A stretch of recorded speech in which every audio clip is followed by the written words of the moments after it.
الحمد لله رب العالمين، والصلاة والسلام على سيد الأنبياء والمرسلين. أما بعد، فأعوذ بالله من الشيطان الرجيم. بسم الله الرحمن الرحيم.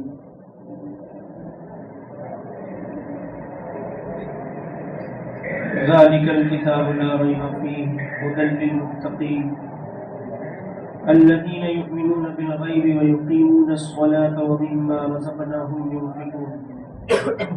وفي مقام آخر: وأقيموا الصلاة وآتوا الزكاة واركعوا مع الراكعين. صدق الله العظيم وصدق رسوله النبي الأمين الكريم، ونحن على ذلك لمن الشاهدين والشاكرين، والحمد لله رب العالمين.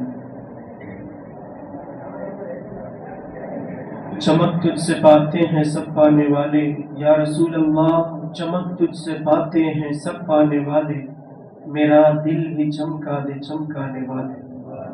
اور برستا نہیں دیکھ کر ابر رحمت، آسمان کا بادل جب برستا ہے تو یہ دیکھ کر نہیں برستا کہ کہاں نیک ہیں کہاں برے ہیں، کہاں اچھے ہیں کہاں نیکوکار ہیں، کہاں بدکار ہیں کہاں خطاکار ہیں، کہاں اللہ کے فرما بردار ہے کہاں نافرمان ہے. یہ نہیں دیکھتا. جب برستا ہے سب کو سیراب کرتا ہے. برستا نہیں دیکھ کر ابر رحمت، بدوں پر بھی برسا دے برسانے والے. یعنی یہ عریضہ اس طور پر ہے کہ اے آقائے دو جہاں، اگر ہم گناہگار ہیں بدکار ہی صحیح، تو آپ کی رحمت والا سے تو حصہ جہاں نیکوں کو عطا کیا جاتا ہے، ہم بدکاروں کو بھی کیوں محروم کیا جاتا ہے. تو برستا نہیں دیکھ کر ابر رحمت، برستا نہیں دیکھ کر ابر رحمت، ہم بدوں پر بھی برسا دے برسانے والے. اور میں مجرم ہوں آقا مجھے ساتھ لے لو، میں مجرم ہوں آقا مجھے ساتھ لے لو، کہ رستے میں ہیں جا بجا کھانے والے. ایک طرف تو اپنی خطا کا اظہار، اپنی عجز کا اعتراف، اپنی عاجزی و بے بسی کا اقرار ہے، اور پھر ڈر ہے کہ راستے میں جا بجا گرفتار کرنے والے ہیں، اریسٹ کرنے والے ہیں. کہاں یہاں نہیں، میدان محشر کو نگاہوں میں رکھیں. فرشتے ہیں گناہگاروں کو اٹھا اٹھا کر جہنم میں ڈالنے والے. ساؤنڈ تھوڑا کم کیجیے. لیکن حضور کے دامن کرم میں جسے جگہ مل گئی پھر کون اسے پکڑ سکتا ہے؟ تھوڑا سا کیجیے، تھوڑا سا بڑھائیے. درود پاک پڑھنے صلی اللہ علیہ وسلم، صلی اللہ تعالی علیہ وسلم، صلاۃ و سلام علیک یا رسول اللہ. اور دوسری طرف غداروں کا رد بھی کیا کہ یا رسول اللہ تیرا کھائیں تیرے غلاموں سے الجھیں، تیرا کھائیں تیرے غلاموں سے الجھیں، ہے منکر عجب کھانے غرانے والے. رضا نفس دشمن ہے دم میں نہ آنا، نفس کی پیروی میں مت رہنا. اے لوگوں نفس جو کہے خواہش نفس کی پیروی مت کرنا. کیوں کہ یہ دشمن ہے. رضا نفس دشمن ہے دم میں نہ آنا، کہاں تم نے دیکھے ہیں چندرانے والے. یہ چندرانا ہندی کا لفظ ہے جس کے معنی ہوتا ہے جانتے بوجھتے انجان بننا. تو یہ نفس کا معاملہ بھی ایسا ہی ہے. تو اللہ تعالیٰ کی بارگاہ میں ایک طرف جہاں دعا ہے وہیں دوسری طرف نصیحت ہے، اور ایک طرف حضور کی بارگاہ میں تعریف و توصیف بھی ہے. اور اپنی حاجت روائی کے لیے پہلے ہی مصرے سے شروع کیا: چمک تجھ سے پاتے ہیں سب پانے والے، میرا دل بھی چمکا دے چمکانے والے. آئیے اسے رسول گرامی وقار کی بارگاہ میں نور کی خیرات پانے کے لیے اپنی غلامی کا ثبوت پیش کرتے ہوئے والہانہ انداز میں ایک بار اور درود و سلام کا ہدیہ پیش کریں. اللہم صل علی سیدنا و مولانا محمد معدن الجود والکرم وعلى آلہ الکرام وابنہ الکریم وبارک وسلم. صلوا علیہ صلاۃ و سلام علیک یا رسول اللہ وسلم علیک یا حبیب اللہ. محترم حضرات، یہ مہینہ جو ہمارے اور آپ کے سروں پہ سایہ فگن ہے بہت ہی متبرک و افضل اور رحمت و نور میں ڈوبا ہوا مہینہ ہے.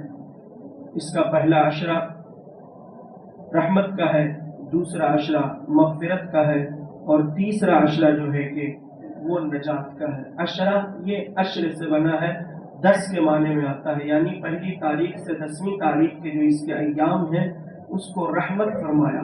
ویسے تو اللہ تبارک و تعالیٰ قرآن پاک میں فرمایا وسعت رحمتی کل شیء، کہ میری رحمت تو ہر چیز میں سمائی ہوئی ہے.